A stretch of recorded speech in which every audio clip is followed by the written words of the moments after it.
میرے پیر پیران پیر غوث العظم دستگیر نے ایک مرتبہ ارشاد فرمایا، شہزادے عالی وقار آپ کے قدموں میں سیدنا عبد الوہاب قادری الگیلانی رضی اللہ تعالی عنہ تشریف فرما ہیں، اور سرکار غوث العظم دستگیر مریدوں پر بڑے کریم ہیں، مریدوں پر بڑے شفیق ہیں، مریدوں پر بڑی کرم فرمائیاں کرنے والی ذات بابرکت ہے۔ جب کبھی فرمایا تو اپنے مریدوں کا حوالہ دیا ہے، جب کبھی خطاب فرمایا تو اپنے مریدوں کو تمانیت عطا فرمائی ہے، جب کبھی کلام فرمایا تو اپنے مریدوں کو بشارتیں عطا فرمائی ہیں۔ ایک مرتبہ فرمایا کہ میں نے اللہ رب تبارک و تعالیٰ سے 70 مرتبہ وعدہ، وَلَقَدْ أَقَسْتُ مِنَ اللَّهِ سَبْعِينَ مَوْثِقًا أَلَّا يَمُوتَ مُرِيدِي حَتَّى إِلَّا بِالتَّوْبَةِ وَالْإِيمَانِ، کہ میں نے اللہ سے 70 مرتبہ وعدہ لیا کہ میرا مرید بغیر توبہ کے نہیں مرے گا۔ قصیدہ غوثیہ آپ کی نگاہوں کے سامنے ہیں۔ سرکار پیران پیر غوث العظم دستگیر مریدوں پر کتنے کرم فرما ہیں دوستو۔ ارشاد فرماتے ہیں، مریدی لا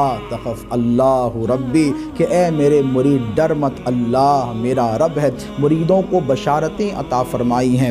وَإِفْعَلْ مَا تَشَاءُ بِالْإِسْمِ عَالِی، فرمایا ہے کہ میرا نام لے اور جو چاہے کر۔ تو ایک مرتبہ آپ کے شہزادے عالی وقار جب دیکھا کہ دریائے رحمت جوش میں ہیں، دریائے سخاوت جوش میں ہیں، تو عرض گزار ہوئے کہ بابا جان ساری بشارتیں تو آپ نے مریدوں کے لیے سنائی ہیں، لیکن اولاد کے لیے بھی کچھ عطا فرمائی ہیں۔ بے شک ہم آپ کے مرید بھی ہیں، لیکن ہم اب آپ کی اولاد بھی ہیں، تو اولاد کی نسبت سے آپ نے ہمیں کیا سرفراز فرمایا؟ تو قربان جائیں جناب پیر سیدنا غوث العظم نے ارشاد فرمایا کہ عبد القادر نے عبد القادر کی اولاد کو عبد القادر کی محبت عطا فرمائی ہے، اس میں مر جا فرمایا عبد القادر کی محبت میں میری اولاد اگر مر جائے تو صبح قیامت تک ان کا نام زندہ اور روشن رہے گا۔ تو یقیناً جس آقا نے، جس مولا نے، جس کریم ذات نے مریدوں کے لیے اتنی بشارتیں فرمائی ہوں، تو یہ کیسے ممکن ہے کہ اپنی اولاد کو محروم رکھا ہوگا؟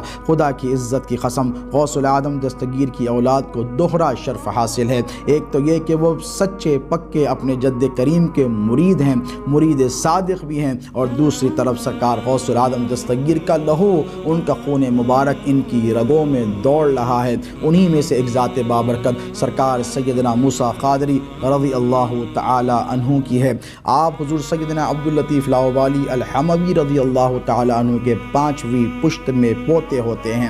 سرکار لاہوری کے تیسرے صاحبزادے حضور سیدنا پیر شاہ محی الدین الثانی رضی اللہ تعالی عنہ اپنے والد ماجد کے حکم کی تعمیل میں شہر حیدرآباد پر تشریف لائے۔ شہر حیدرآباد پہ یقیناً بے شمار آستانے ہیں، بے شمار خانقاہیں ہیں، بے شمار اولیاء کرام ایک سے ایک بڑی شان والے یہاں پہ جلوہ گر ہیں، لیکن سرکار سیدنا پیر شاہ محی الدین ثانی کا وہ مقام اور مرتبہ ہے کہ آپ جب تشریف لے کر آئے اس سرزمین پر حکم کی تعمیل میں، تو سرتاب قدم حضور پیران پیر سیدنا غوث العظم دستگیر رضی اللہ تعالی عنہ کی شان لے کر آئے، وہی سجدج لے کر آئے، وہی نقشہ لے کر آئے، وہی چہرہ لے کر آئے، وہی شان لے کر آئے، وہی عظمت لے کر آئے، وہی طاقت اور قوت لے کر آئے، وہی تصرف اور کرامات لے کر آئے۔ کیوں نہ ہو، سچے جانشین ہیں اپنے جد کریم حضور پیران پیر سیدنا غوث العظم دستگیر رضی اللہ تعالی عنہ کے۔ اور جب تشریف لائے